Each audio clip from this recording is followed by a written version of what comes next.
तारीख थी 8 दिसंबर 1930। जगह थी कोलकाता की राइटर्स बिल्डिंग, जो कि शहर की प्रशासनिक गतिविधियों का केंद्र मानी जाती थी। यह इमारत उस दिन भी हमेशा की तरह अलग अलग गतिविधियों से गुलजार थी।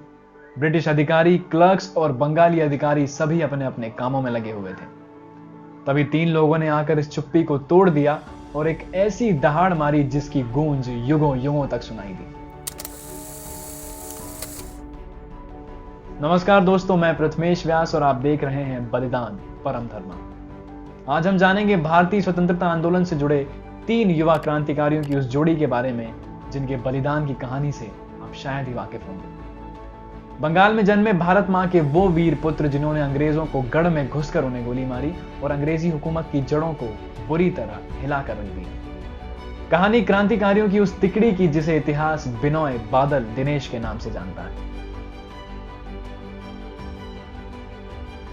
बिनोय कृष्ण बसु का जन्म 11 सितंबर 1908 को मुंशीगंज जिले के रोहित भोग गांव में हुआ।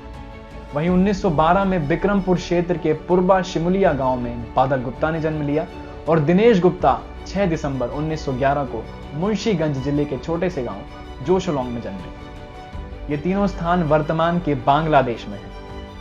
अपनी कॉलेज की पढ़ाई के वक्त बिनोय जुगांतर पार्टी से जुड़े गुप्त समाज मुक्ति संघ में शामिल हुए।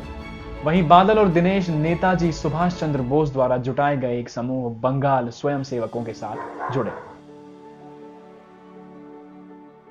आपको बता दें कि सुभाष चंद्र बोस द्वारा आयोजित बंगाल स्वयंसेवक भारतीय राष्ट्रीय कांग्रेस के 1928 के कोलकाता सत्र के दौरान अस्तित्व में आए। मेजर सत्यगुप्ता के नेतृत्व में कांग्रेस के कोलकाता अधिवेशन के समाप्त होने के बाद भी समूह ने अपनी गतिविधियों को जारी रखा। इनका मकसद था कुख्यात ब्रिटिश अधिकारियों को नष्ट करना। विभिन्न बंगाली जेलों में पुलिस दमन के विरोध में 1930 में ऑपरेशन फ्रीडम शुरू किया गया। अगस्त 1930 में समूह ने पुलिस महानिरीक्षक लोमन को मारने की योजना बनाई। बिनोय ने अंततः उसे ढाका के मेडिकल स्कूल अस्पताल में गोली मार दी, जिसके तुरंत बाद वे कोलकाता भाग आए। इसी के साथ इन तीनों क्रांतिकारियों की एक दूसरे से मुलाकात कोलकाता में हुई। यहां पहुंचते ही तीन साथियों बिनोय, बादल और दिनेश ने ब्रिटिश राज के आधिकारिक हलकों के दिलों में आतंक फैलाने के लिए एनएस सिम्पसन के साथ ही अन्य अंग्रेजी अधिकारियों को मारने का फैसला किया। आपको बता दें कि एनएस सिम्पसन उस समय कोलकाता की जेल का आईजी था और भारतीय राजनीतिक कैदियों के साथ अत्यंत क्रूर व्यवहार करने के लिए जाना जाता था।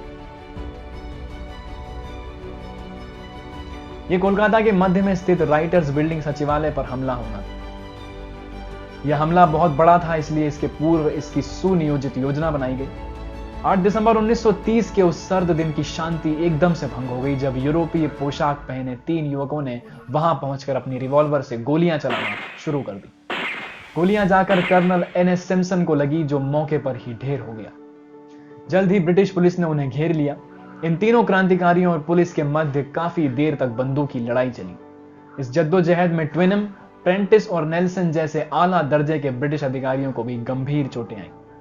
अंग्रेजों ने तीनों पर जैसे तैसे काबू पाने में कामयाबी हासिल की, लेकिन इन भारतीय शेरों ने आत्मसमर्पण करने से बिल्कुल इनकार कर दिया। बादल गुप्ता ने तुरंत पोटेशियम साइनाइड खा लिया, जबकि बिनोय और दिनेश ने अपनी बंदूकों से खुद को गोली मार ली। बादल की तो मौके पर ही मौत हो गई।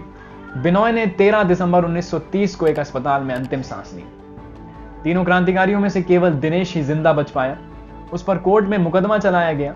दोषी ठहराए जाने पर उसे सरकार विरोधी गतिविधियों और हत्या के आरोप में फांसी की सजा सुनाई गई और 7 जुलाई 1931 को अलीपुर जेल में उन्होंने भी मातृभूमि के लिए फांसी के फंदे को चूम लिया।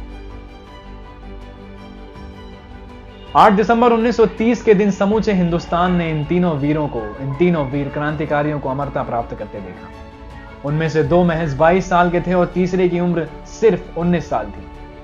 लेकिन इन तीनों ने अपने साहस से ब्रिटिश अधिकारियों के दिलों में दहशत फैलाने में कामयाबी हासिल की। बिनोय, बादल, दिनेश भारतीय स्वतंत्रता संग्राम के उन अमर क्रांतिकारियों की सूची में गिने जाते हैं जो एक स्वतंत्र भारत का सूर्योदय होते हुए भी नहीं देख पाए।